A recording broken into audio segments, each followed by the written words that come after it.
Di sini kami akan mempresentasikan atau membahas sebuah judul yaitu konsep dan implementasi kebijakan pengelolaan tenaga pendidik dan tenaga pendidikan. Nah, adapun untuk pembahasannya itu yang pertama ada konsep dari pengelolaan itu sendiri, yang kedua ada hak dan kewajiban, yang ketiga ada tugas dan tanggung jawab, dan yang keempat ada pembagian kewenangan di regulasi nasional, provinsi, kabupaten atau kota, lalu ada aktivitas atau komponen dari si pengelolaan itu sendiri, yang terakhir ada tantangan dan solusi dalam pengimplementasiannya.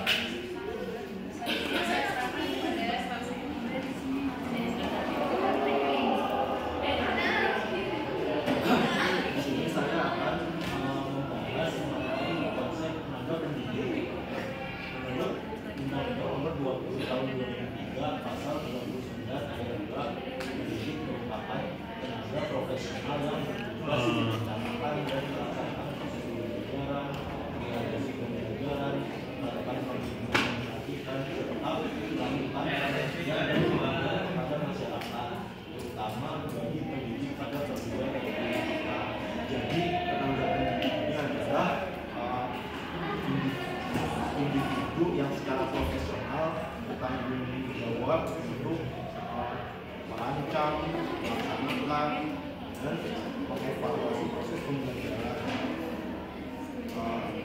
Mereka juga bertugas membimbing, melatih, serta mendidik peserta didik pada jenjang pendidikan.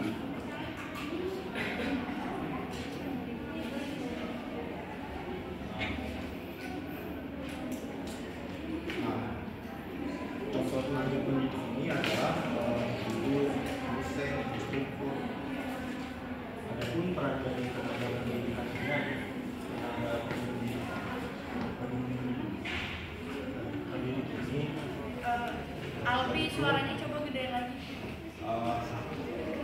mentransfer pengetahuan, keterampilan, serta membentuk karakter peserta didik melalui metode pengajaran yang sesuai dengan kurikulum pendidikan. Ini ada konsep tenaga pendidikan. Undang-Undang RI Nomor 20 Tahun 2003 tentang Sistem Pendidikan Nasional. Buku pegel. Masyarakat yang terintegrasi dan ditunjuk untuk menunjang terselenggaranya pendidikan. Tenaga kependidikan adalah seseorang yang mempunyai pemahaman tidak tinggi atau pemahaman tentang filsafat dan teknologi pendidikan dan berkontribusi dalam lembaga dan organisasi pendidikan yang menyelenggarakan kegiatan pelanggaran pendidikan sama kebijakan kontrol dan pendidikan masukan dan pendidikan.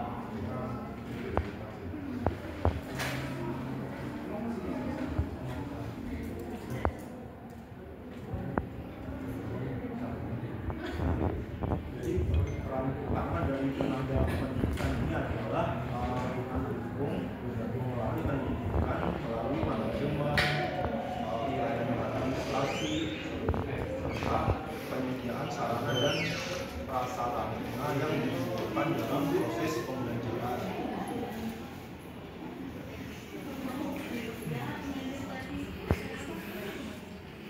Konsep pengelolaan tenaga pendidik dan kependidikan ini meliputi merencanakan, mengajarkan, memotivasi, mengendalikan, dan mengembangkan segala upaya di dalam mengatur dan mendayagunakan sumber daya manusia, sarana dan prasarana untuk mencapai tujuan pendidikan.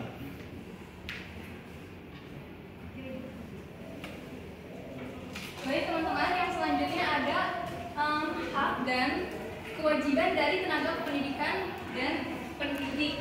Nah, di sini ada apa saja sih hak yang diperoleh dari si tenaga pendidik dan tenaga kependidikan itu? Nah, yang pertama, tenaga pendidik dan kependidikan itu berhak mendapatkan penghasilan dan jaminan kesejahteraan sosial yang pantas dan memadai. Di sini saya mau tanya teman-teman, pada poin ini apakah sudah terimplementasikan dengan merata di Indonesia ini? Belum. Betul sekali. Nah, seperti yang kita tahu ya bahwa gaji guru itu memang bisa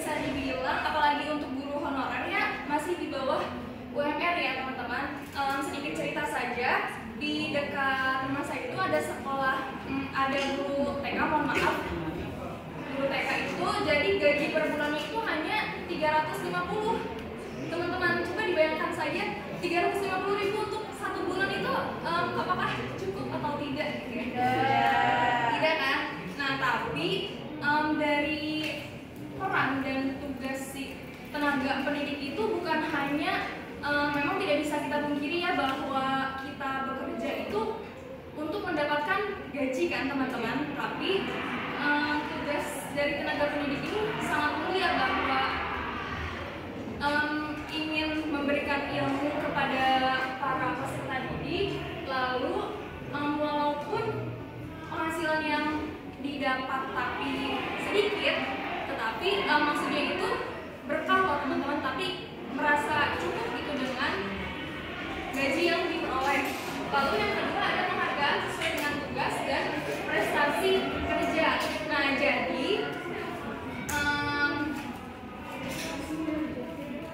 pada poin ini itu penghargaan atau sebuah reward dapat diberikan kepada tenaga pendidik dan kependidikan atas tugas yang diembannya dan juga atas prestasi yang telah dicapainya. Nah poin ini itu berfungsi untuk memotivasi para guru, para tenaga pendidik itu untuk lebih semangat dalam mengemban tugasnya. Nah lalu yang ketiga ada pembinaan karir sesuai dengan tuntutan pengembangan kualitas. Nah pembinaan atau pengembangan dari karir ini mengacu pada beberapa aspek. Yang pertama itu ada dalam peningkatan kompetensi. Nah maksudnya itu tenaga pendidik itu perlu mengikuti pelatihan berupa workshop atau pendidikan lanjutan. Nah guna itu untuk apa? Untuk memperbarui dan memperdalam pengetahuan mereka dalam bidang yang tertentu. Nah ini membantu mereka dalam menghadapi tantangan baru dalam dunia pendidikan. Karena kan sekarang dunia itu kan semakin modern ya. Lalu yang keempat ada perlindungan hukum dalam melaksanakan tugas dan hak atas hasil kekayaan intelektual. Maksudnya apa? Jadi si tenaga pendidik dan tenaga kependidikan itu berhak atas hasil karya yang mereka ciptakan, baik itu berupa materi ajar, buku, penelitian, atau inovasi dalam pembelajaran yang memastikan hal ini itu memastikan atas hak atas karya tersebut diakui dan dihormati. Nah selanjutnya ada kesempatan untuk menggunakan fasilitas pendidikan untuk menunjang kelancaran pelaksanaan. Jadi si tenaga pendidik dan kependidikan itu berhak untuk menggunakan fasilitas seperti laboratorium, perpustakaan, ruang kelas, dan teknologi pendidikan yang membantu mereka dalam merencanakan dan melaksanakan proses pembelajaran yang lebih efektif.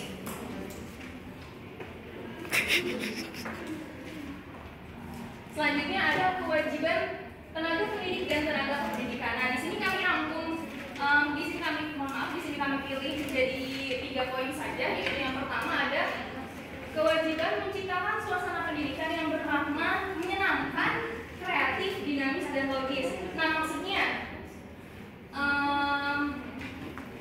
kesan pertama dari seorang guru itu sangat menentukan jam-jam selanjutnya ya teman-teman. Jadi misalkan ada seorang guru matematika yang baru masuk kelas itu udah pasang muka meremut dan jutek. Nah, misalkan kita posisikan sebagai siswa, tanggapan kalian itu gimana teman-teman terhadap guru yang mukanya jutek, atau sedari awal itu apakah akan semangat belajarnya atau tidak? Tidak. Kurang semangat ya pasti ya. Nah jadi apa ya? First impressionnya itu harus menyenangkan gitu.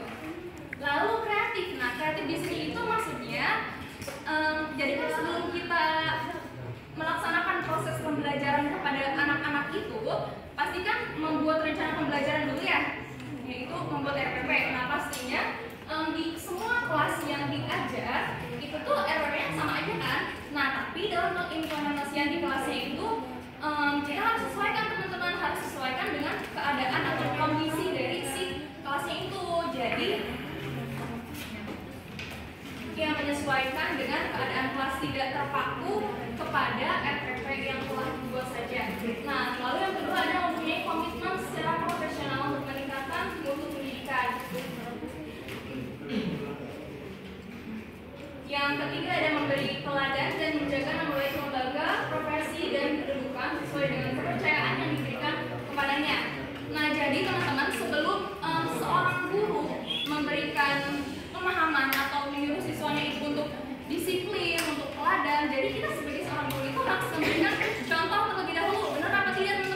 Benar.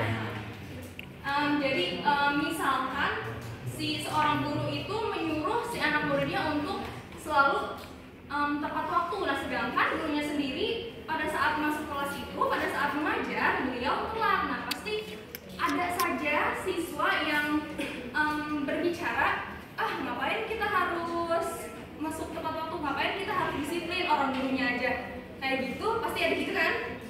Nah, untuk mengatasi pembicaraan seperti itu dari si anak murid, jadi sebisa mungkin kita harus menjadi teladan atau contoh yang baik pada anak-anak muridnya.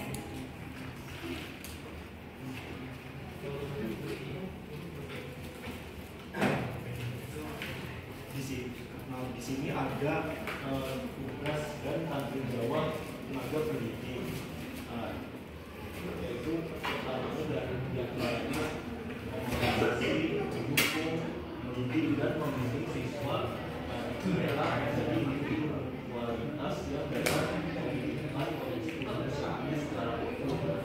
Yang kedua, dosen bertugas dan bertanggung jawab untuk mengawasi, mendukung, mendidik dan membimbing mahasiswa di tingkat universitas, tetapi mereka menjadi manusia berkualitas yang memanfaatkan potensi manusia dan melakukan penelitian untuk membuat diri mengembangkan. Yang ketiga, tugas dan tanggung jawab seorang guru adalah memberikan dukungan belajar pada peserta didik dalam proses belajar mandiri atau kelompok pada satuan pendidikan formal dan non formal.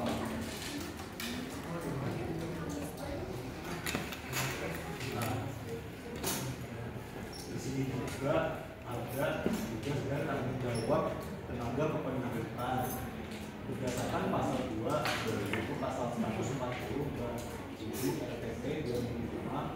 Tugas dan tanggung jawab tenaga kependidikan diantaranya adalah yang pertama itu ada kepala satuan pendidikan bertanggung jawab untuk mengelola baik pendidikan formal maupun non formal di dalamnya. Yang kedua, pengawas meliputi pemantauan, evaluasi serta pembinaan pendidikan anak-anak kepada anak usia dini dasar, anak dan formal. Yang ketiga, ada staf perpustakaan meliputi pengelolaan sumber belajar di dalam perpustakaan. Yang keempat, ada tenaga administrasi bertugas untuk memberikan layanan administrasi kepada sebuah lembaga pendidikan.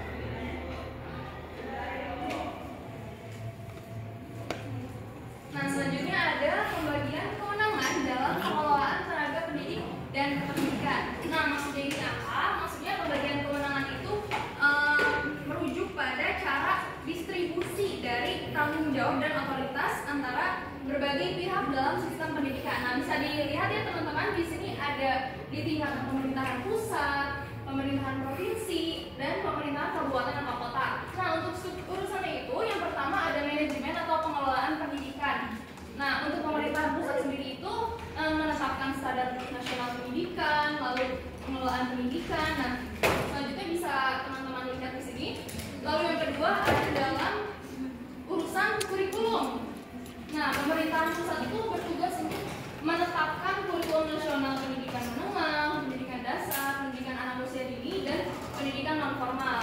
Tugasnya bisa teman-teman baca di makalah kami. Nah, selanjutnya ini ada akreditasi. Nah, untuk akreditasi itu jadi hanya dari pemerintahan pusatnya saja yang mendistribusikannya, yaitu akreditasi perguruan tinggi, lalu ada pendidikan menengah, pendidikan dasar, pendidikan anak usia dini, dan pendidikan non formal. Nah, jadi penilaian dalam akreditasi sendiri itu, aku mau nanya sebelumnya, teman-teman pernah nggak ada orang dari pemerintahan yang datang ke sekolahnya buat nilai akreditasi sekolah kayak gitu? Nah, jadi itu tuh aspek-aspek yang dinilai itu mencakup visi misi, tata kelola, lalu ada sumber daya manusianya, lalu ada fasilitas dan infrastrukturnya, serta ada proses pembelajarannya. Nah, selanjutnya ada urusan pendidik dan tenaga pendidikan, lalu ada perizinan pendidikan, serta ada bahasa dan sastra. Dilanjutkan sekarang bab aktivitas pengelolaan tenaga pendidik dan tenaga pendidikan. Itu ada 6 adalah perencanaan, seleksi, pengelolaan kinerja, pemberian kompetensi, pengembangan karir, dan pemberhentian berisiko ya. Yang pertama perencanaan. Perencanaan itu melibatkan perencanaan, strategi, dan persiapan semua anggota tenaga pendidikan agar dapat memenuhi tuntutan organisasi yang akan datang. Ada beberapa metode yang dapat digunakan dalam tenaga kerja seperti metode tradisional dan metode perencanaan terpadu. Metode tradisional itu cenderung tidak terstruktur dan tergantung pada kebiasaan dan pengalaman. Contohnya pelatihan 1 kali. Untuk yang metode perencanaan terpadu contohnya itu pelatihan berbasis kebutuhan. Yang kedua seleksi. Seleksi merupakan tahap di mana dipilih individu yang paling sesuai dengan karakteristik dan persyaratan posisi tertentu untuk mengisi lowongan tersebut. Tujuan utama seleksi adalah yaitu mengisi kekosongan posisi dengan personil yang memiliki persyaratan dan memiliki kemampuan untuk yang pertama melakukan tugas jabatan tersebut, yang kedua sangat puas dengan posisinya, yang ketiga berperan aktif dalam mencapai tujuan sistem, yang keempat memiliki keinginan untuk terus berkembang. Untuk tujuan yang kedua menghindari pemborosan waktu, energi, dan biaya yang diinvestasikan pada pengembangan pendidikan karyawan. Nah, di seleksi itu ada proses seleksi juga. Yang pertama itu praseleksi, yang kedua seleksi, yang ketiga proses seleksi. Yang ketiga pengelolaan kinerja. Pengelolaan kinerja melibatkan proses yang berkelanjutan dan terkait dengan fungsi pengelolaan kinerja. Langkah-langkah pengelolaan kinerja adalah yaitu yang pertama persiapan pelaksanaan kinerja, yang kedua buat perencanaan kinerja, yang ketiga komunikasi kinerja yang berkelanjutan, yang keempat pengumpulan data, dokumentasi, yang kelima evaluasi dan pemantauan kerja, yang keempat pemberian kompensasi. Bagi pendiri dan tenaga pendidikan berbasis PNS dengan diterapkannya Undang-Undang Pokok Kepegawaian Nomor 43 Tahun 1999 dan Undang-Undang Tunjangan Jasa Struktur Pemerintah Nomor 1 Tahun 2006, Peraturan Pemerintah Tahun 2006 tentang pemberian gaji, garing pensiun, garing manfaat bulan ke-13 bagi pegawai negeri sipil dan menerima manfaat pensiun bermanfaat. Yang kelima pengembangan karir. Pengembangan karir merupakan suatu kondisi yang menunjukkan kemajuan kedudukan individu dalam satu organisasi sepanjang jalur karir yang diterapkan dalam organisasi tersebut. Yang terakhir pemberhentian. Pemutusan hubungan kerja merupakan fungsi operasional terakhir dalam sumber daya manusia. Fungsi pemecatan harus mendapat perhatian serius dari pimpinan. Pemberhentian berdasarkan Undang-Undang Nomor 12 Tahun 1964 KUHP. Alasan pemutusan hubungan kerja diantaranya karena hukum, keinginan perusahaan, keinginan karyawan, pensiun, kontrak kerja berakhir, kesehatan karyawan, kematian, dan perusahaan dilikuidasi. Yaitu saran tantangan implementasi kebijakan bagi tenaga pendidik dan tenaga pendidikan. Yang pertama itu pendidikan bukanlah dari yang sesuai. Contohnya itu misalkan lulusan pendidikan bahasa Indonesia ada pendidikan matematika. Yang kedua pendidik masih belum memenuhi 4 kompetensi yang dibutuhkan. 4 kompetensinya yaitu pedagogi, kepribadian, profesional, dan sosial. Akibatnya kualitas para pendidik menjadi rendah. Yang ketiga kurangnya sumber daya manusia yang kompeten, sarana dan prasarana yang kurang memadai, dan tidak sesuai kurikulum dengan kebutuhan siswa. Nah, untuk solusinya yaitu identifikasi tantangan yang dihadapi, pelatihan dan pendidikan guru, yang ketiga pengembangan kurikulum yang sesuai, yang keempat peningkatan sarana dan prasarana, yang terakhir pemanfaatan teknologi dalam pembelajaran.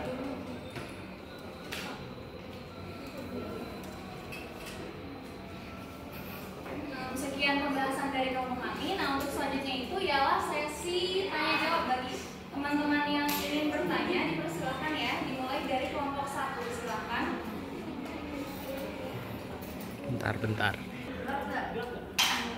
Yuk. Izin bertanya, saya Zermato Roman, perwakilan dari kelompok 1. Izin bertanya kepada kelompok 8, apa sih langkah-langkah yang perlu diambil untuk memperkuat kebijakan pengelolaan tenaga pendidik dan pendidikan agar sejalan dengan upaya peningkatan kualitas pendidikan nasional. Mungkin sekian ya, terima kasih.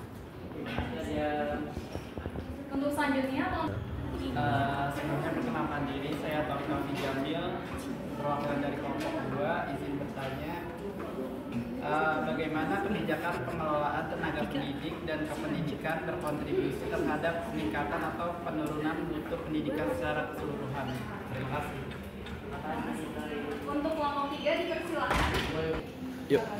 Perkenalkan, nama saya Bramantio Wicaksono. Izin bertanya kepada kelompok 8, saya dari kelompok 3. Nah, pertanyaannya itu, sejauh mana sih kebijakan pengembangan profesionalisme dan kompetensi tenaga pendidik diimplementasikan dan efektif? Dan bagaimana dampaknya terhadap kualitas pengajaran di sekolah? Terima kasih. Untuk kelompok 4 dipersilakan. 3. Yuk. Oke, saya Nijat Natasha dari kelompok 4 izin bertanya kepada kelompok 8. Pertanyaannya, bagaimana sistem penilaian kinerja tenaga pendidik dan kependidikan berperan dalam meningkatkan kualitas pendidikan? Terima kasih. Untuk kelompok 5 dipersilakan. Pertama, nama saya sebagai Sarah dari kelompok 6. Pertanyaannya itu adalah apa saja regulasi atau kebijakan pemerintah yang menjadi dasar dalam pengelolaan tenaga pendidik dan tenaga pendidikan di Indonesia. Untuk kelompok 7 dipersilakan. Perkenalkan, saya Najwa dari kelompok 7 ingin bertanya, apa tantangan utama dalam implementasi kebijakan pengelolaan tenaga pendidik dan kependidikan di lapangan? Terima kasih Najwa. Untuk kelompok 9 dipersilakan. Nama saya Ines dari kelompok 9 izin bertanya, apa saja tantangan yang mungkin dihadapi tenaga pendidik dalam memenuhi kewajibannya dan bagaimana mereka dapat mengatasinya? Selanjutnya kelompok 10 dipersilakan. Izin perkenalan diri, saya Rosali dari kelompok 10 izin bertanya ya. Apa saja sih kewajiban tenaga pendidik terkait dengan penyusunan rencana pembelajaran dan penilaian hasil belajar siswa? Terima kasih. Terima kasih. Untuk kelompok 12 dipersilakan. Ya, baik.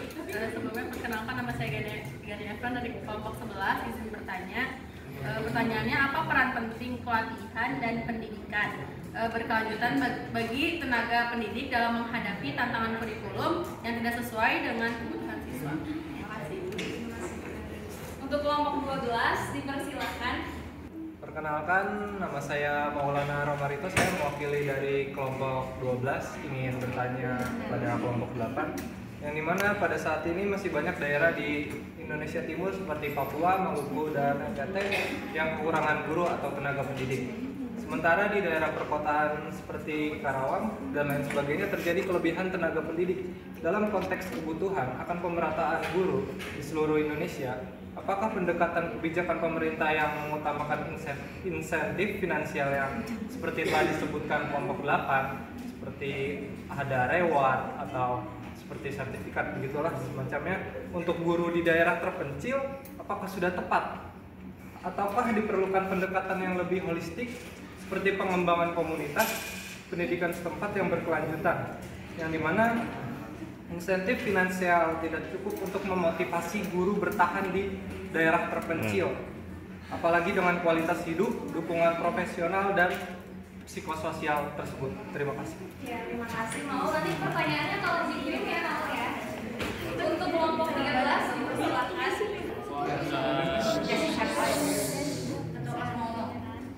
Oke, sebelumnya perkenalkan, saya Adewika Adrianta dari kelompok 13. Izin bertanya, tadi kan ada tenaga pendidik sama tenaga kependidikan. Nah, menurut kalian tenaga pendidik sama tenaga kependidikan itu beda nggak sih? Terus kalau beda, bedanya apa? Terus perannya apa aja? Terus bagaimana si perannya itu dapat mewujudkan tujuan pendidikan yang tadi disebutkan di awal? Terima kasih. Terima kasih. Selanjutnya kelompok 14 dipersilakan. Sebelumnya izin memperkenalkan diri, saya Nurul Sobrina, perwakilan dari kelompok 14, izin bertanya.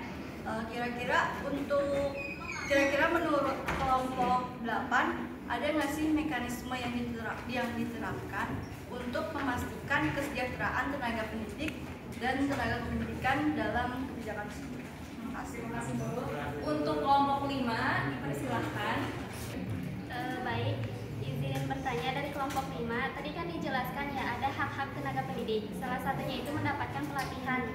Nah, apabila dalam konteks perubahan kurikulum yang dinamis, bagaimana sih pemerintah atau institusi pendidikan itu menjamin adanya hak tenaga pendidik untuk mendapatkan pelatihan yang adaptif tanpa mengganggu hak mereka atas keseimbangan antara kehidupan profesional maupun pribadinya. Terima kasih.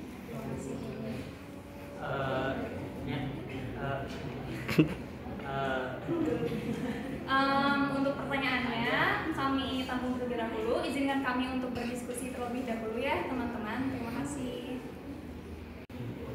Baik, di sini kita sudah selesai diskusinya. Di sini kita akan membahas dan menjawab beberapa pertanyaan yang dari kalian. Yang pertama itu pertanyaan Gania.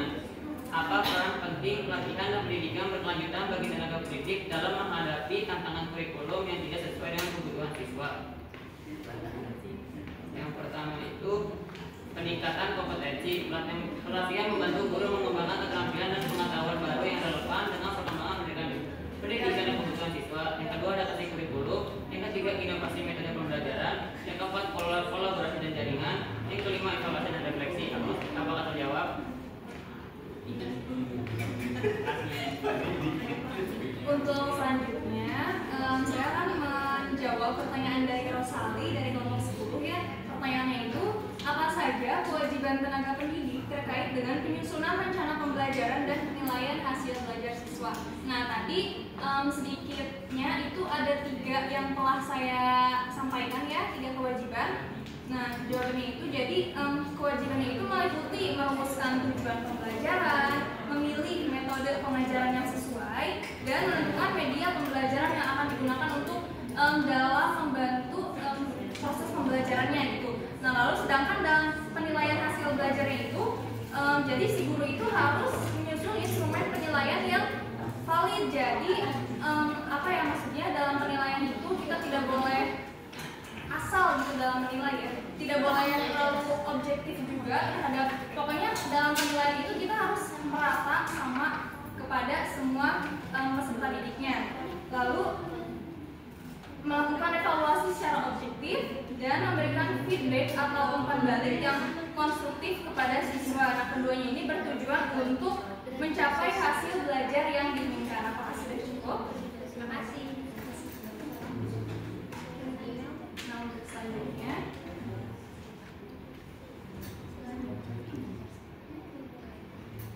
saya akan menjawab pertanyaannya dari Dimas.